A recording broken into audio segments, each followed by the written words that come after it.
Hey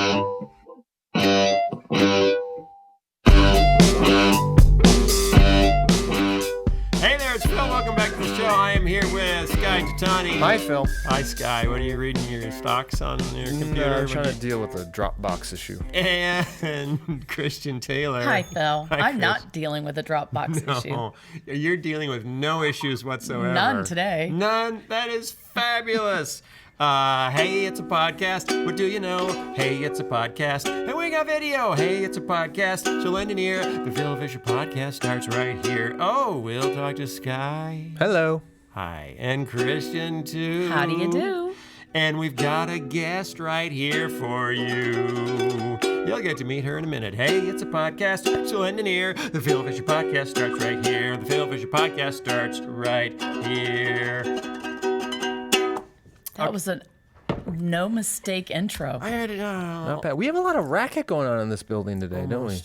I can't They hear. repairing the roof. Yeah, it might be. Once there were Canadian geese walking on I the remember roof. that. Remember that? And you could hear them. Could hear 'em. Because they were honking. It was honking from I above. don't think that's the issue today. No, that's not the issue. Our guest today is Kara Powell. Hi, Kara. Hi, great to be with y'all. Thanks. Glad you're here. Kara is the, I actually don't even have your bio in front of me. Kara is the director Of the Fuller Youth Institute. of the Fuller Youth Institute, right? Nice save, Sky. Nice job. Thank you. Yeah, you are just Fuller Youth. Fuller. Yes. That was a play Fuller on words. Seminary. It was. That was a play on words. Yeah, anyway, so before we jump in, Kara has a new book called Growing Young, which I think it's about healthy eating and veganism. Sounds or- like Dr. Hopefully, Oz. it's losing years, going backwards. Because Yeah. I could use that. Yeah, it's a detox. It's a form of a detox, I'm pretty sure. We'll get that into that a bit. But speaking of not growing young, I had to do something last week that I did not enjoy very Oh, much. I think I know. No. Does it start with a C? I turned 50, and when you turn 50, your doctor says you have to do something. Oh, is it a colonoscopy? Yeah, Oh, that's terrible. yeah. Have they made Have you it- had one? Not yet, but I turned 50 in December, and I'm hoping they made some medical advances. So that big, huge thing of stuff that you have to drink, you don't Yeah. have to drink. Did they change that part? No. Oh, you still have to do that? Yeah.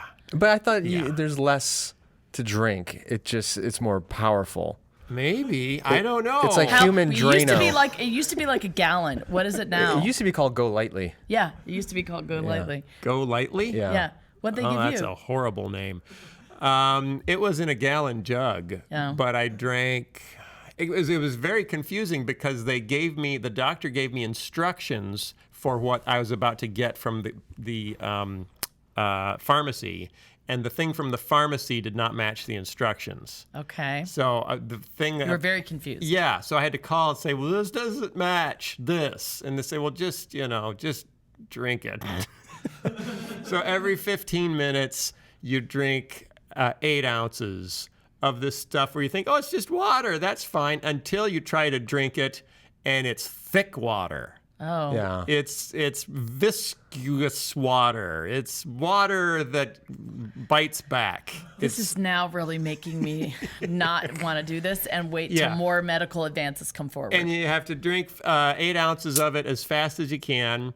And then 15 minutes later, drink another 8 ounces. And then 15 minutes later, drink another 8 ounces. And then 15 minutes later, drink another 8 ounces. I'm So not it's doing it. 24 ounces of water, it's a soup. I don't know even what it is. And then you wait How'd it taste? 3 hours. It doesn't really taste. It just feels real bad. Okay. Ugh. And they say put it in the refrigerator that morning so it's as cold as you can get it, and that'll make it more palatable. That's actually what the instructions will say. It will be more palatable if it's cold. And I didn't put it in the refrigerator soon enough, so my first set of doses was not terribly palatable. Then 3 hours later, you do it again, and nothing's really happened. Maybe 2 hours later, some things start to happen, but then 3 hours later, you have to do the exact same thing again, 4 more doses of 8 ounces each. That's a whole lot of gook. Can I tell you a horrible story? Can I ask him one other question? Sure. Boy, So I'm looking so forward it to all that. happened, right? They did the thing, Yeah, and yeah. did you get your results You're back? squeaky clean, right? I had one polyp. I had a polyp, and I had they said I had a couple of hemorrhoids on the inside.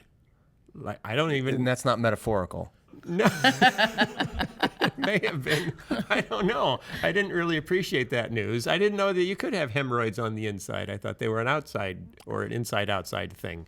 But apparently, and then they also said, and this was the most disturbing part, Uh-oh. the connector between my Oh, no. large intestine and small Okay. intestine is a little bit smallish. What does do that they mean? do about that? I don't know. They said I still have to get the full follow-up. Like, okay, so what do we know? What because Yeah. they have to biopsy the polyp. I like to say it that way. But the connector, your connector is a little small, and that Are can. you awake during all of this? The funny thing now, here was irony. My mother about a month ago said, "Hey, I have to have a colonoscopy. Would you drive me in? Because you can't drive yourself." And I said, "Okay, what day is it?" Turns out it was the day before my colonoscopy. So the day before, this is a good way to get yourself in the mood. You drive someone else to their colonoscopy and they're miserable because they've just gone through the whole blah. And then you hear all the spiel. You have to get the medical information. You're with them in the waiting room. And then you have to come in after they're awake and alert. And then you have to listen to the doctor saying all the things that could go wrong now.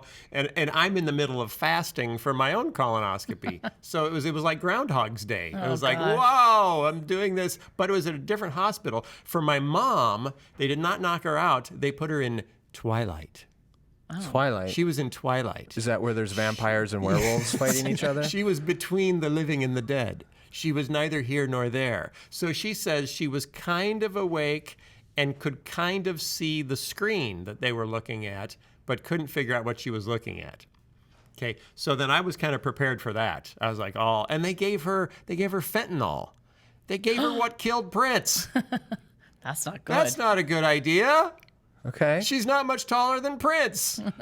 So I bet she is taller than Prince. she's a little taller than Prince, but not much. So she was real kind of goofy afterwards. So I got her home and she was okay. And then I went in the next day. I was like, "Are you going to give me fentanyl?" And they said, "No, we don't do that. We do this." And I said, "Okay, whatever. I don't even know what that means."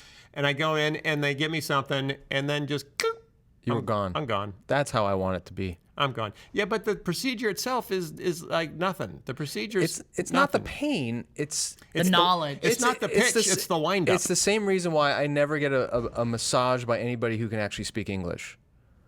Now you're going to have to explain that. It's just because you want there to be some kind of cultural and linguistic barrier because I know that they're making judgments about my body and I want those judgments to be in a be in foreign another language language? that I don't have to really think about. That's nuts. There's got to be a That's barrier one of the more there. bizarre things I've ever heard That you is say. really nuts. So here's my backstory. No one can touch me who speaks English. Right. Is that Pretty Sky's much. new T-shirt? So here's my horrible story. Okay, what's your horrible story? I have to be careful about how much I share here. Yeah, okay, I had here a we couple go. of friends in college Tell that to Donald Trump. who heard about colonoscopies and the Go Lightly stuff and how it kind of cleans you, like it's a Yeah, oh yeah. head to tail like complete Yeah, woo. GI it's clean, it's right? a washout. It's And- like going through a car Right. wash and on the they inside. thought, being college guys, That sounds fun. This actually sounds kind of fun. So again, I'm going to hide some of the details. So they found a doctor who gave them a prescription for this, just Legally? under the premise of I'm really backed up and I really need In to Mexico? Where So they- they got their hands on a jug of Go Lightly and they decided to have a competition Oh, to see Lord. who could ingest it and wait the longest to go. And they thought this would be That a is great time at home, ridiculous. and it did not go pretty. It was pretty ugly. Is this in a Were you frat there? house? Were you there? I was not present, but I Okay, was that's good. well aware of all that was proceeding. So you and- did not participate. Absolutely not. But because they spoke English. I And mean, so- you actually might know some of these friends of mine, and they would tell you even now it was one of the worst experiences of their life. But this is the stupid kind of stuff that a college student would do. Yeah, and that's why men and leadership isn't always a good idea. No, it isn't. It's also why these friends of mine will never be able to run for public office because I just have way too much dirt on them. Yeah, yeah. So did your mother just wait 20 years? She's doing hers 20 years too late? No, it's her third one. You gotta You have do to them have every more couple. than yeah, one? it's Yeah. not like a one-time What? thing. If you have a polyp, you have to do it every 3 years. Stop. If you still use a never colon, get- you got to I'm- check it. I'm Yeah. never. Do you have a colon? I don't. Semicolon? Nope. Nothing. No I colon, did nothing. at one point. I found myself thinking, okay, colon cancer is bad, but Jeez, that's horrible. I think that's probably not a good thing to think. But then I came around. I thought, oh no, it's worse than this. So I'll It's not that. As No, far I as guess medical I'm gonna- procedures go, it's really not Can that we change the subject? bad. it's just unpleasant. It's just unpleasant. Don't we have some news? So what? You said you had something to tell us Oh, about. I do. Because you haven't been here for a couple weeks. Guess what I did on Saturday? Just guess. You went to the Cubs game. yes. You did? I No. did. That was the good game, I too. know. I You went to were- the Cubs Did you stay game. for the whole game? Are you kidding? I stayed until they kicked us out. And then when they kicked us Then out of we our stayed seats, some more. then we stayed some more. I went to At the bar across the street. Nope, I went to the Cubs store in top of Wrigley and waited till they kicked me out of there, and then I stayed outside. You were on a Cubs high. It was just so awesome. I took Josh. You know, this has been, I think this is like Yeah. my 20th game this year. Yeah. So we've Wow. really been. Where are you getting like- all these tickets? Well, I have a friend that has season tickets that I share with Yeah, her. okay. And I really, I do a special thing with each child. And Yeah. so with Josh, he loves the Cubs. So I started taking him, and somewhere along the line, I got hooked in. Okay. And this, of all So games do you have a to be deal at- with your friend that you get to go to the winning playoff games and they get to go to the losing playoff No, games? it's just that God was good God to me. smiled on you. He did. He did. It was the most amazing baseball experience ever. Yeah, that was Super a good. fun. That was a It was good a very game. good game. Last night was a little less. It was very, very little less much appealing. less. Okay. You were going to tell me about your week. Oh, you? I it was the did. I had a I colonoscopy. thought you were going to have something thank fun you. to say. No, that was pretty much it. Aw, Because it that was really knocks all? out a couple days. Is this aggressive fasting and then aggressive cleansing of one's interior. It's a good house cleaning. And then the next day you're at the hospital, and then you're on drugs, and then you're home going, "What happened to me? Somebody give me a cheeseburger right now." And that's 2 days. Oh, wow. Yeah. Don't plan on getting much else done when you have a colonoscopy, kids. And kids, don't try this at home. It's not worth it. Or in college. Okay.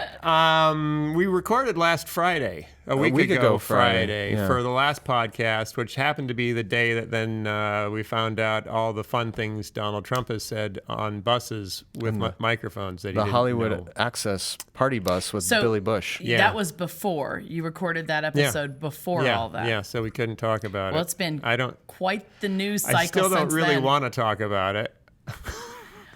I don't really want to talk about it. Do you? I don't know if we have to talk about We it. don't have to talk about it. It's a mess. Well, here's what I don't understand. It's a mess. Here's what I don't Yeah, understand. what don't you understand?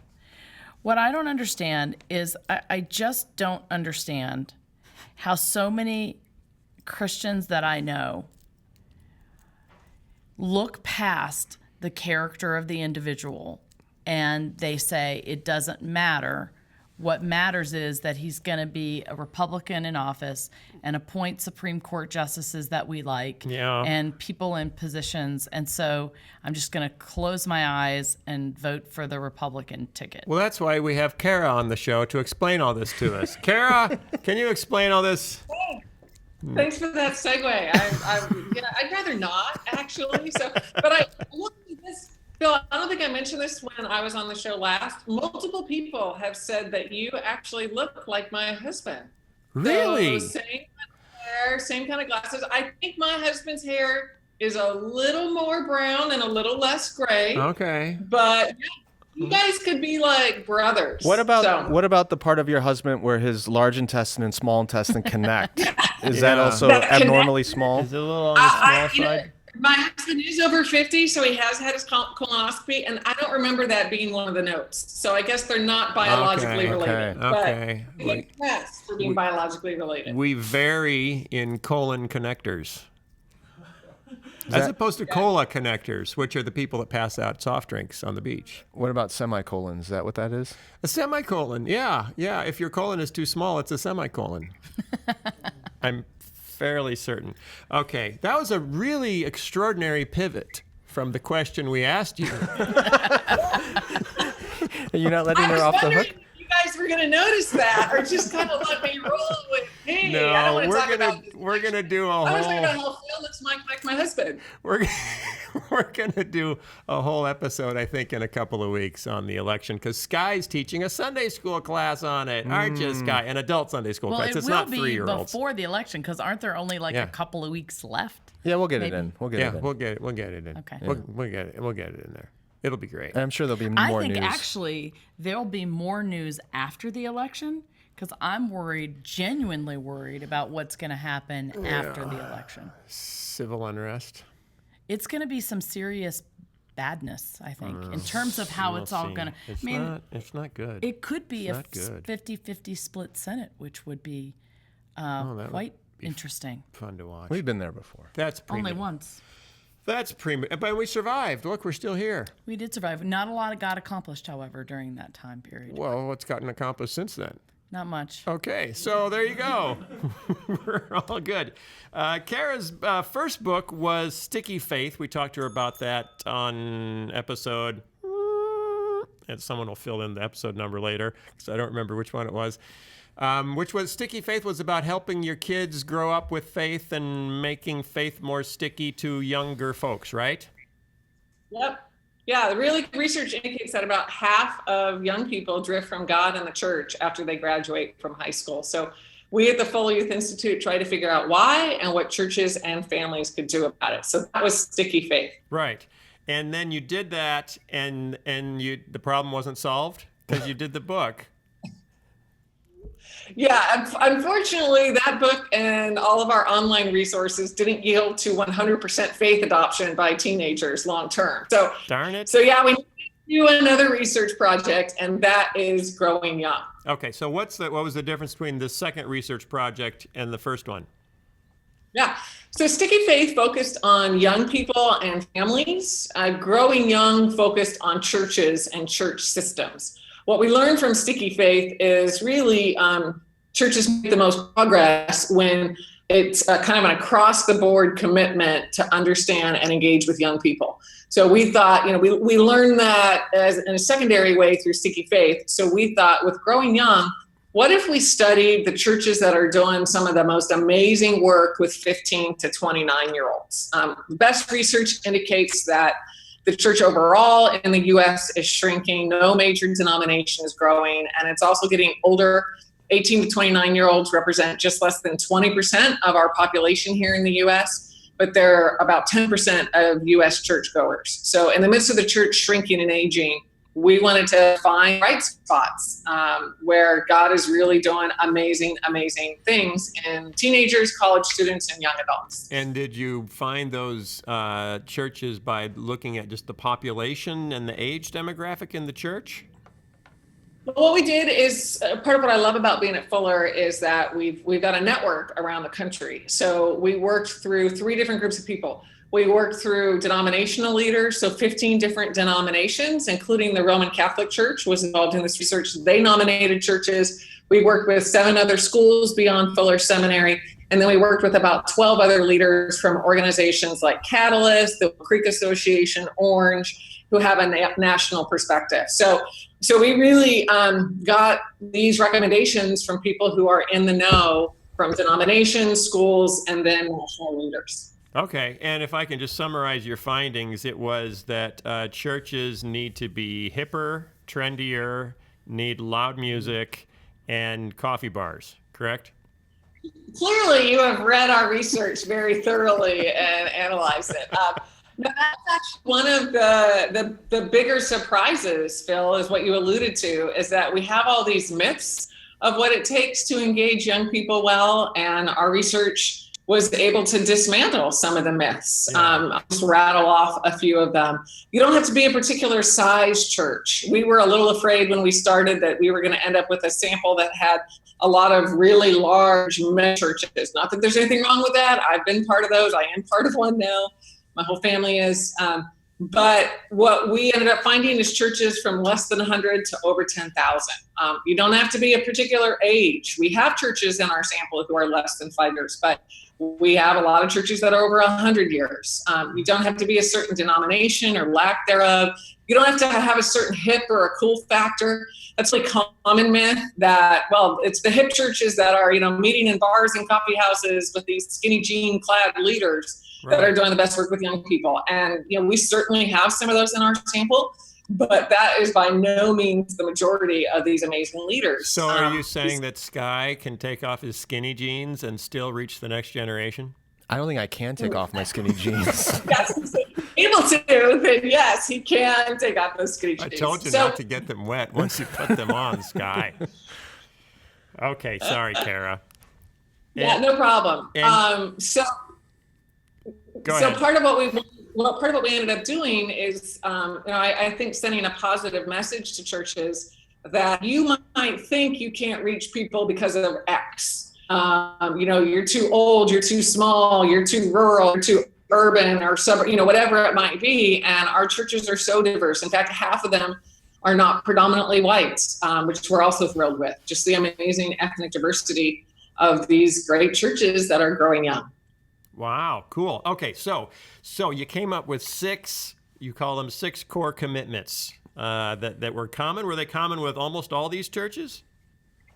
Yeah, common with almost all of them is a good way to say it. And, as researchers, we started with 8, and then we went to 9, but then we were able to trim it back to 6. And, we collected 10,000 pages of data over 10,000 hours during the 4 years. And as we combed through all these interviews, 1,300 interviews, 12 site visits at these churches, that's where we spent a lot of hours in conference rooms at Fuller Seminary trying to figure out what's most common, and we identified these 6 core commitments. Okay, cool. We love lists. Lists are great. Fantastic. Let's hear it. Lists are marketable, highly marketable. Okay, number 1, 6 core commitment is to unlock the keychain of leadership.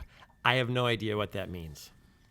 Yeah, and it's actually unlock keychain leadership. So somehow the word "of" got slipped in there, which makes it my research assistant. Okay, unlock keychain leadership. I still don't know what that means. Because I have no idea what the keychain of leadership either is, Phil. So we share that common. Okay.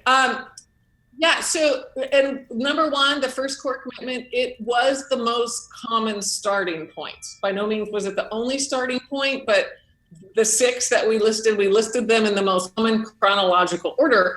And it did tend to start with leadership. And part of me was bummed about that, to be honest. I'm a big believer in the priesthood of all believers and bottom-up change, grassroots, etc. And that's not what we found. We found that in most of these churches, it did start with a leader or a team of leaders, a cadre of leaders. But what was interesting about what we found is what it was they did that was significant. What'd they do? They weren't necessarily, charismatic. They weren't necessarily super cool. What they did is they took the keys, metaphorical and literal. They took the keys of power and authority that they had, and they took them off their own keychain and handed them to younger leaders as younger leaders were ready for them. So it was this sense of knowing younger leaders, knowing what they were ready for, and training them, investing in them, letting them fail once they handed over those keys. So that was leadership quality that's more important than, quite honestly, how they preached, how dynamic they were. That was more important than any leadership structure at the church. It was just this tone of empowering really all generations, even though our research zeroed in on young people. So, Kara, that reminds me of some findings you came up with in Sticky Faith. You've talked about the adult table and the kids table problem that a lot of churches have, where they segregate out young people and therefore they never really feel ownership of the church or involvement or an identity with the church.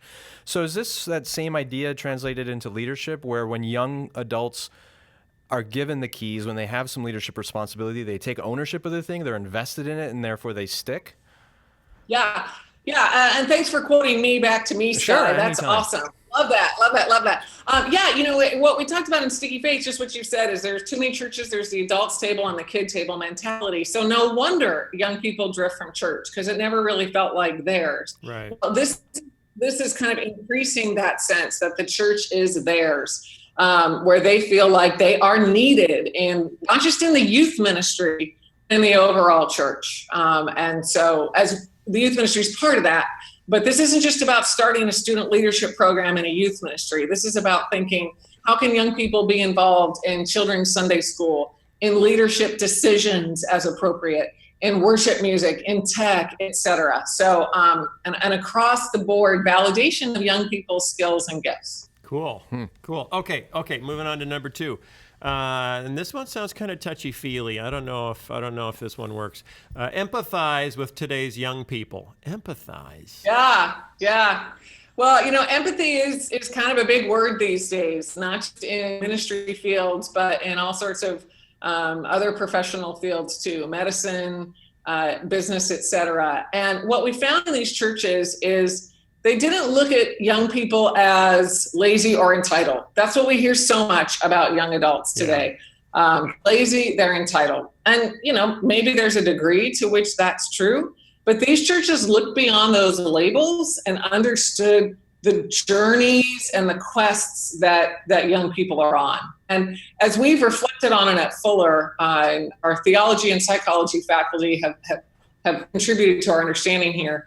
We think young people are journeying toward identity, belonging, and purpose. Identity, who am I? Belonging, where do I fit? And purpose, what difference do I make? And these churches figured out, instead of judging young people, viewing them as us and them, they figured out, how do I connect with this young person who's in this journey of trying to figure out themselves, trying to figure out their community, trying to figure out what difference that they make. And, really all of us, all generations, were kind of in that journey. But, right. If you think about it, so for us post 30, it's often more of a low simmer, whereas for that 15 to 29 age group, it's at a rolling boil. So does this mean we have to actually talk to young people? Yeah. This is the turning point. And one of the churches that we studied, St. John's, it's a church that 9 years ago was about to shut its doors.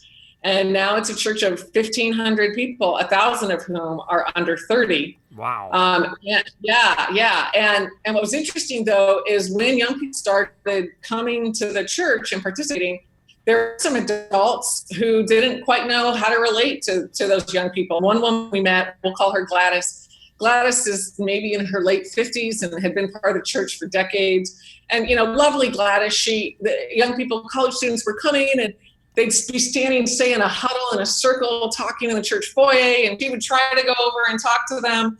And they would all of a sudden kind of shut down conversation. And that really frustrated her at first. She's like, why are they not talking to me? I'm trying here. And then she talked to her pastor about it, and he helped her understand, here's what young people are going through. Here's what young people tend to think about other adults, et cetera. And so he looked for ways for Gladys and the other adults in the community to connect more organically, to serve on committees and teams together.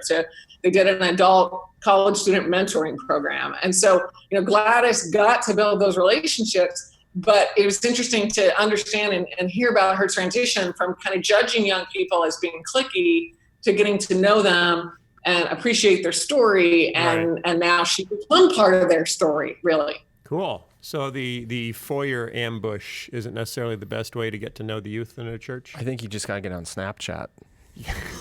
Gladys needs Snapchat. I think what the youth, can I call them the youth? What the youth really appreciate is being Facebook stalked by older folks in their church community. They love that. Yeah. They love that. Yeah. Okay. Someone they don't know very well, or a friend of their parents. Yeah, friend of the parents, commenting on every post. I think that's a good way to get. And that's not on your list of 6 things. Well, it's kind of implied if you really read in between them. Okay, got it. Okay, number 3. Okay, number 1, unlock keychain leadership. Number 2, empathize. That's tricky. Number 3, take Jesus' message seriously. What does that mean? Well, shouldn't all of our churches be doing that? Just in general? I guess so. What's encouraging Does it lead to church growth? Is that the millennials want to take Jesus seriously. That's pretty exciting. What you're saying? Is that what you're saying? Yeah, what Christian said is really pretty dead on. So of all the interviews of the hundreds of interviews we did, the one that stands out to me the most, the one that I can't stop thinking about, is this young woman who was maybe about 27, 28. And, like 8 Fuller faculty members, including me, we designed the interview questions, we designed the survey, signed off on them, human subjects review, the whole bit. And so it was time for this young woman in her late 20s to be interviewed. And the question was, how would you define Christianity? And she said, well, I don't really know if I can define Christianity, but can I tell you who Jesus is and what Jesus means in my life? And that was her like drop the mic moment. It's like, okay, yeah, I guess you could talk about Jesus instead of Christianity if you insist. So, Christianity, it can be awkward and complicated sometimes, but Jesus is magnetic. And the churches were ruthless about focusing on Jesus in their teaching and in their messaging, but that they didn't err to what Dietrich Bonhoeffer calls cheap grace. In the midst of emphasizing the love and grace of Jesus, these churches were challenging all generations, but especially the young people, and young people loved it. So one of the churches that we got to visit is a church in Memphis called Fellowship Memphis. And, Memphis, a very racially divided city. And this church has decided we want to be about part of God's reconciliation among races here in Memphis. And so before we went, as we did interviews, the people and the adults, they were talking so much about racial reconciliation, and the church asked great questions like, who are you having over for dinner who looks different than you? Who would have a birthday party? How many people would look differently than you? And so, really poignant questions. And so we showed up at the church, which is 40% non-white. We showed up at the church and, we said to the young people and the leaders, so, you're really about racial reconciliation, right? That's what you're about. And they were very quick to correct us. And they said, no, we're about the gospel. And because we're about the gospel, and because we're about Jesus, the way that it manifests itself is in, racial reconciliation and trying to build relationships. And it was just a very wise wake-up call. It wasn't about the activity, it was about the calling of the gospel, and the activity flowed from that. A little bit like John 15. It's in Christ, that's what fuels the work that we do. So, Memphis, in one survey, has now listed Memphis as one of the cities where young adults most want to live. And this church has, when they bought fellowshipmemphis.org, they also bought ilovememphis.org, the domain name, because they want to send the positive message about being involved in the community and serving as teachers and business leaders. And so, we have no data on this, but we can't help but think that part of why Memphis is becoming a magnet is this church and other churches are saying, let's be involved in gospel work and let our activity flow from that. Right. I know that Preston Sprinkle was on the show recently. His new book about discipleship has talked about interviewing younger Christians, saying we just want to actually learn how to follow Jesus. That Christianity has become about so much other stuff. And when you say Christianity, it brings a very different picture to mind than when you say, following Jesus. I wish we could just change it. Change what? I wish those of us, and I oftentimes think of this, I don't even want to use that word Christianity anymore, or that I'm a Christian. I just want to say that I follow Jesus. And I wish there was some other term we could use that denotes that. How about evangelical? Right, that's not it. Well, what Kara's saying, so much better. It's worse actually. That video I did a number of months ago about why people don't want to go to church anymore. And that research by Barna that showed the number one reason why young adults go to church is because they want to be closer to God, but it's also the number one reason they leave church is because they want to be closer to God and they're not finding him there. So the irony is, for a generation, a lot of churches were built with the premise that people don't really want Jesus, and therefore we have to attract them into church with something else. But now we have a generation that's coming ahead that says, no, we actually really want Jesus. Can we please major on that and not all the other fluff that kind of churches get distracted with? But then take the next step and think about what that would actually look like. Like if you were to design a church that's just solely focused on Jesus, how would that look? Well, Preston Sprinkle says it's in your house. I mean, that's what the not experiment that physically he's the doing. place. Yeah, Not but that physically it's the place. a smaller group of people, or a larger church that breaks up into smaller groups of people. But it's life on life discipleship. And what are you I think doing? Just but reading? Regardless of the size of the church, though, I think its structures would be much simpler. Yeah. It wouldn't have to be as complicated as we often And it make would just be focusing on his writings and his teachings and sharing about experiences of walking with him, would you think? Yeah, that'd all be part of it for sure. Okay. Number 4. We have to go on to number 4. ahead. Is that okay? Okay. Number 1, unlock the keychain of magic. Number 2. Wait, stop. What'd you say? That's not Don't right. misrepresent. Sorry. Number 1. Is anybody else listening? Why was I the only one that caught that? Unlock keychain leadership. Number 2, empathize with today's young people. Number 3, take Jesus' message seriously. And I'll add on to make that the center of your community. Number 4, fuel a warm community. Set the church on fire. That's more than That's warm. it. What's that mean? Pyromania. It goes back to a little bit about what Sky was talking about bringing the generations together that we've also seen in our previous research. But in this round of research in Growing Young, when we asked young people at these 250 amazing churches, how would you describe your church to others? The most common phrase they used, 2-word phrase, it's like family. It's like family. And if you think about young people today, regardless of the family situation they come from, they're hungry for that kind of family. So back to the myths that we have, it doesn't have to be a hip community. Sure, God is working through those. But out of our research, one of the senior pastors we talked to said, our church, warm is the new cool. And we really like that warm is the new cool. So we saw that in a church in Pennsylvania that is about a 1,500 or so person church. And before we went there, when we interviewed young people, they kept telling us about Bill and how amazing Bill is and how Bill comes to high school students' games and graduations and takes young adults out for coffee. And that's part of what they love about their church is Bill. So we thought, we've got to meet Bill. Right. So we get to Pennsylvania. Yeah, we get to Pennsylvania and we meet Bill. And it turns out that he is 76 years old. And he had a tough adolescence himself. And he remembers being a teenager and young adult, and no one was showing up at his games. No adult was cheering him on in the stands or taking him out for coffee. So he's decided that that's not going to happen at their church. And he is not only showing up himself at young people's events, but he's recruiting a team of other adults, most of whom are senior adults, who will show up at young people's tournaments and major life events. And that's, Bill's not really cool, but that community is warm, which makes it cool for young people. I love that. Wow. Warm is the new cool. Build a culture of Bill. Well, that is so biblical in that, it's talking about the older people mentoring the younger people. And that's just not sitting down with them and studying the Bible. It truly, truly is investing in their life. Showing up. That doesn't happen very much. Okay.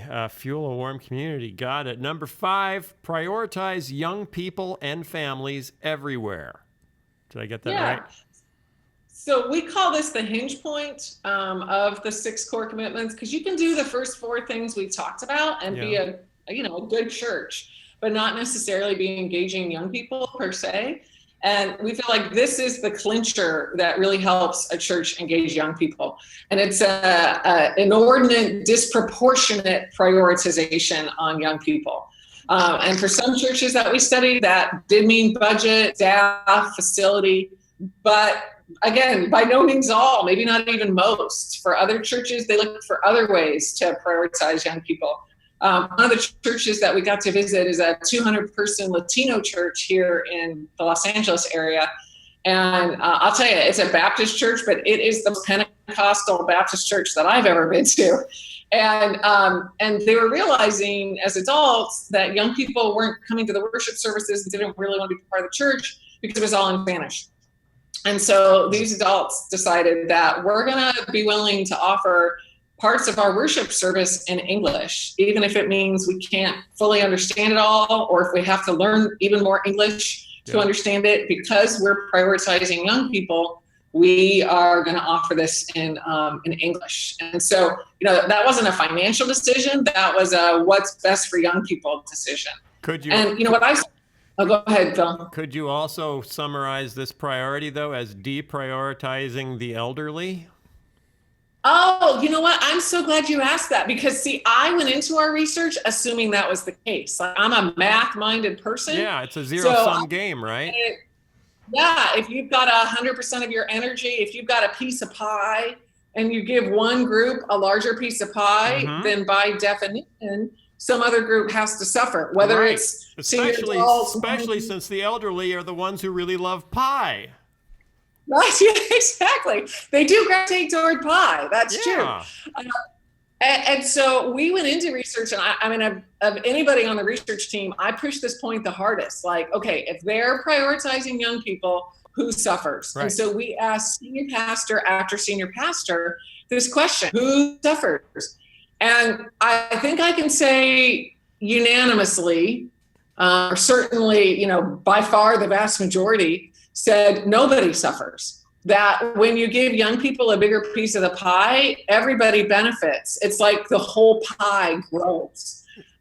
There's more energy, more life, more creativity, more vitality, sometimes even more money in the church, because while 25-year-olds are big tithers, there's a lot of 45 and 65 and 85-year-olds who want to be around vibrant 25-year-olds. So that was one of the interesting surprises, Phil. I'm glad you called that out, that at least in these 250 churches in our sample, when they prioritize young people, everybody benefited. Wow. Okay, to be kind of critical, though, is that because some of the older people took their little piece of pie and left and went somewhere else, so they're not around to make a stink about? No, because they would also take their tithe with them, and they tend to tithe more reliably than young people, so it would hurt the church if they left. I guess you're right. I have to say. Go ahead. Just guys, I'm sure that happened, and we did hear reports of that in drips and drabs, but nothing in mass. Okay. But I need to clarify, this is in the sample of 250 churches. Yeah. So every church needs to figure out what it looks like for themselves. But in these 250, that prioritization, everybody's boat rose when young people were prioritized. Wow. What were you going to say? Well, I was going to say, in my small town in South Mississippi that is more older, the church is more older than younger, that's going to be a really hard sell. I mean, I think they don't like the change in music. They don't like the change in, having children in the services. And how do you bring the older generation? If you're sort of trying to change the demographics in your church, how do you bring them on board? Yeah, and what does prioritizing younger people mean if we've already said it doesn't mean wearing skinny jeans and playing hip music and trying to be cooler? Yeah. Well, I think I can answer both of your questions. Okay, go for it. Maybe by saying, here's what I'm trying to help my own church figure out. My own church, very diverse, ethnically, generationally, 5,000 person church in Pasadena, Lake Avenue Church. And it's not a church that's quick at change. But what I've said to our pastoral staff, and what I'll say at a lunch we're having on Thursday, with some of the pastors at our church, is, as we look ahead to major events, I just want one of the top 5 questions to be, how does this relate to what God's doing in our young people? So as we're planning Christmas, as we're planning short-term mission trips, as we're planning, summer programming, as we're making certain hires, how does this relate to what's happening in the young people? That question be asked and paid attention to. And, as Christian's point, the mistake that churches make, we've seen, is they try to bring about too many changes too quickly without laying a relational groundwork and a healthy vision.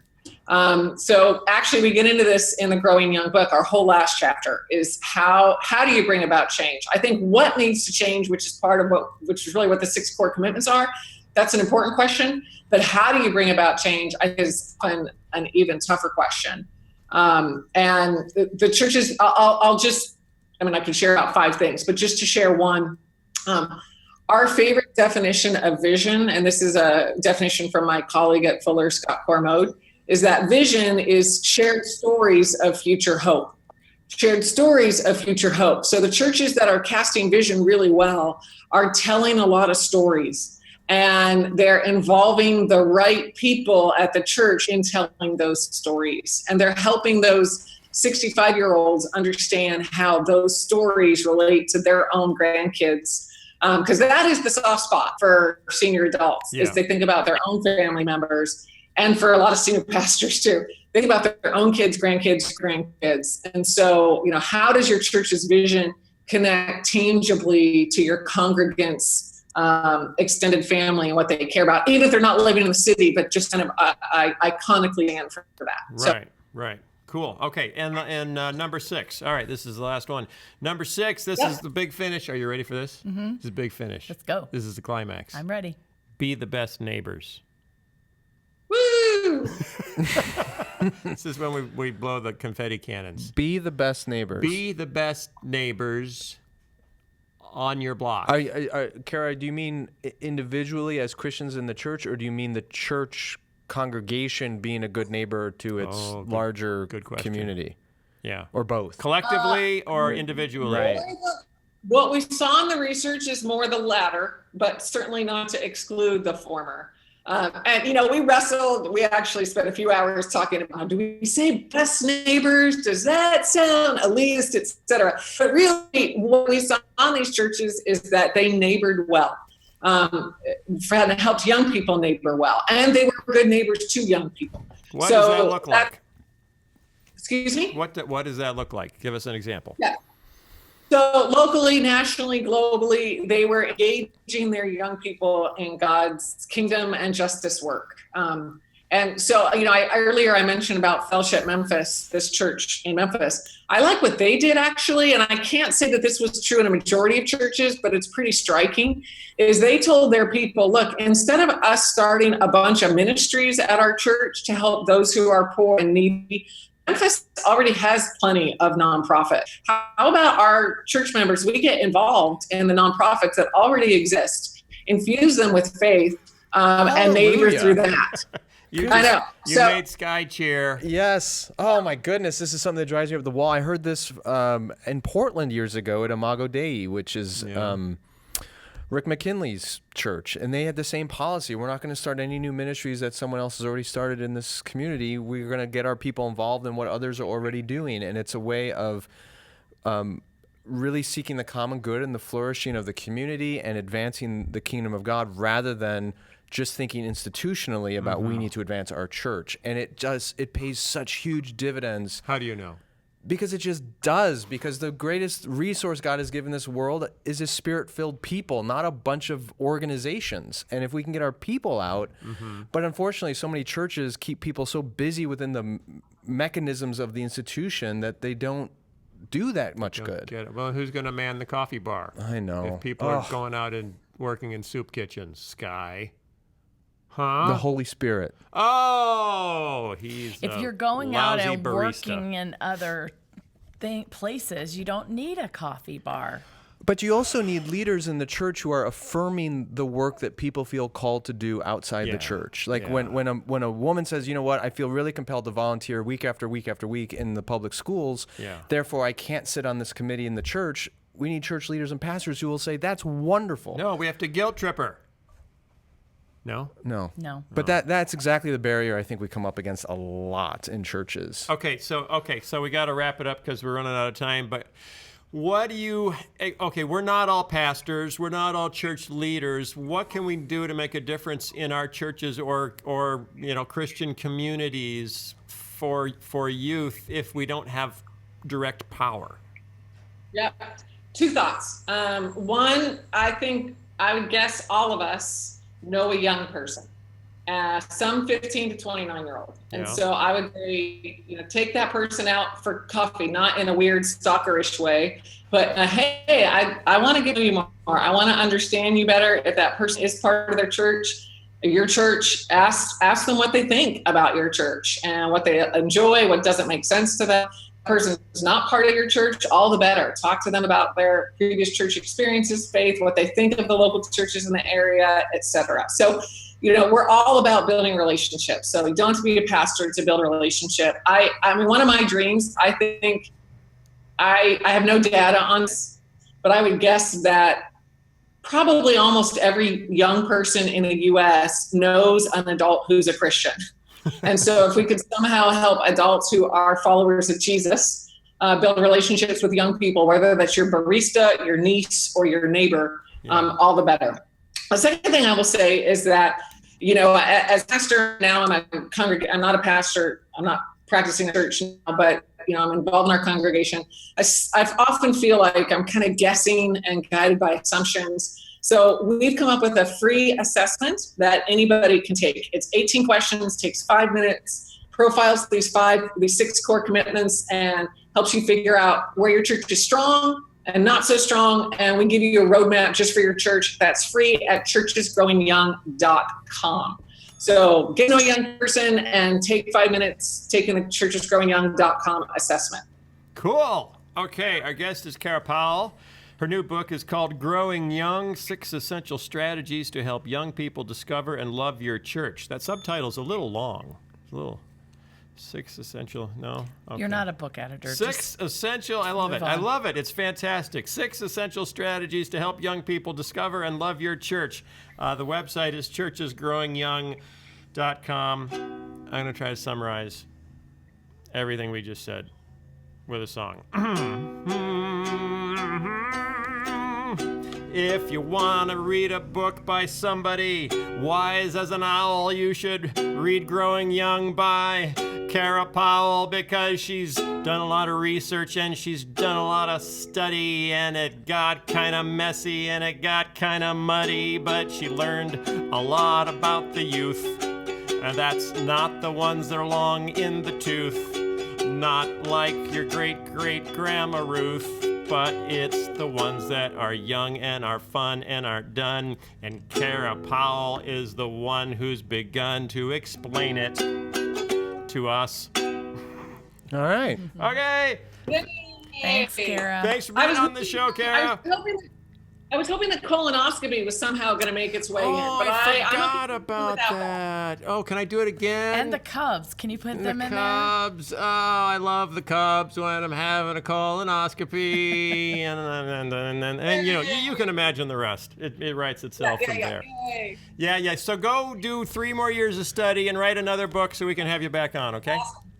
We're on it. Thanks, y'all. Thank you, Kara. Bye. The Phil Vischer Podcast is brought to you by viewers and listeners like you. Go to our Patreon page at patreon.com/Phil Vischer, and you can support us for $5 a month. You get to watch all sorts of fun behind-the-scenes stuff. For $10 a month, you get even more. I forget what. For $20 a month, Sky will come and give you a back massage as long as you or he don't speak English.